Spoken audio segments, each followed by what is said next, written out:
আগামীকাল 20শে ফেব্রুয়ারি 2026 কি হতে যাচ্ছে ত্রিপুরার রাজ্যে? একদিকে দেশের মাননীয় স্বরাষ্ট্রমন্ত্রী অমিত শাহ আসছেন ত্রিপুরায়, অন্যদিকে 24 ঘন্টা স্ট্রাইক ডেকেছে ত্রিপুরার প্রাক্তন জঙ্গি সংগঠন NLFT। কি বললেন তাদের পক্ষ থেকে প্রতিনিধিরা? শুনুন বিশেষ বক্তব্য। একদিকে রাজ্য রাজনীতিতে মাননীয় স্বরাষ্ট্রমন্ত্রী অমিত শাহ আসছেন রাজ্যে, বিভিন্ন বিষয় নিয়ে কথা বলবেন, অন্যদিকে সারা রাজ্য জুড়ে স্ট্রাইক, রেলপথ সড়কপথ অবরোধ।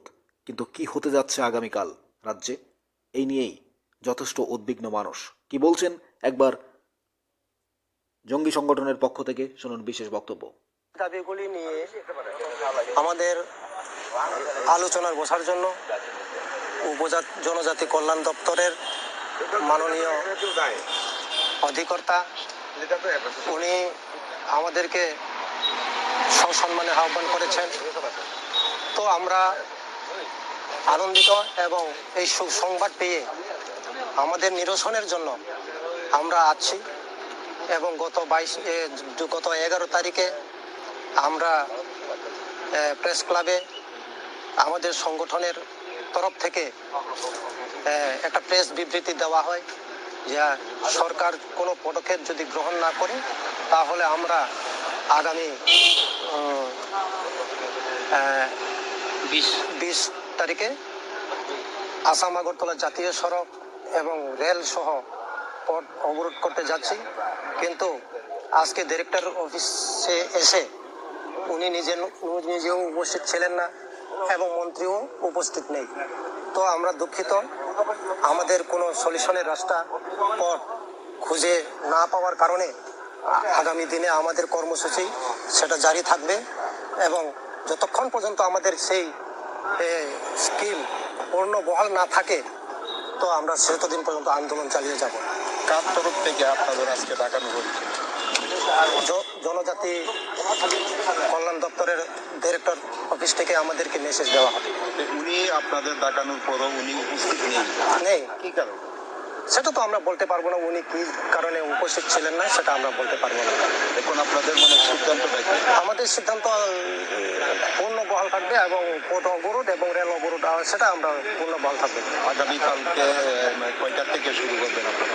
সকাল 6টা থেকে। কোন জায়গা থেকে?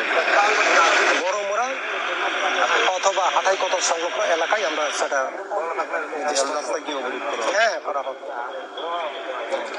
কতদিন চলবে আপনাদের? সেটা তো বলতে পারবো না, অনির্দিষ্টকালের জন্য আমরা সেটা দাঁড় দিচ্ছি।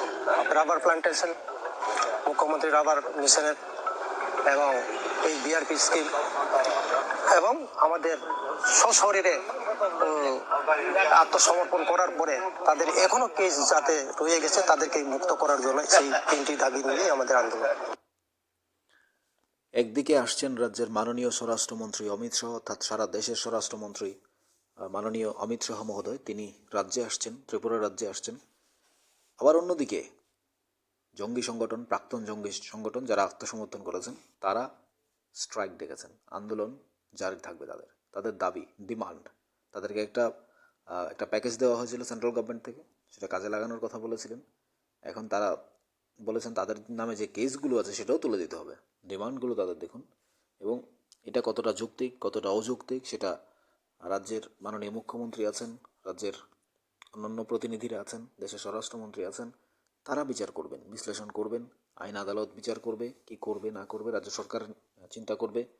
কিন্তু যেহেতু দেশের মাননীয় স্বরাষ্ট্রমন্ত্রী রাজ্যে আসছেন এবং তাদের ডিমান্ডটা ওই দিনই তুলে ধরেছেন এবং তারা ওই দিনই এটা পূর্ণ করতে চান, নইলে তারা অবরোধে ডাক দিয়েছেন, রেলপথ সড়কপথ অবরোধ তারা করবেন, তাহলে রাজ্যে আগামীকাল কি হতে যাচ্ছে? এই যে সারা রাজ্যে 24 ঘন্টা স্ট্রাইক ডেকেছেন, স্বরাষ্ট্রমন্ত্রী আসছেন, এই যে বার্তাটা, এই যে মেসেজটা, কি বোঝাতে চাইছেন? কি হবে আগামী দিন?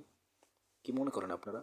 স্ট্রাইকটা সমর্থনযোগ্য নাকি না এটা অবৈধ স্ট্রাইক? কি মনে করছেন জানাবেন কমেন্টস বক্সে।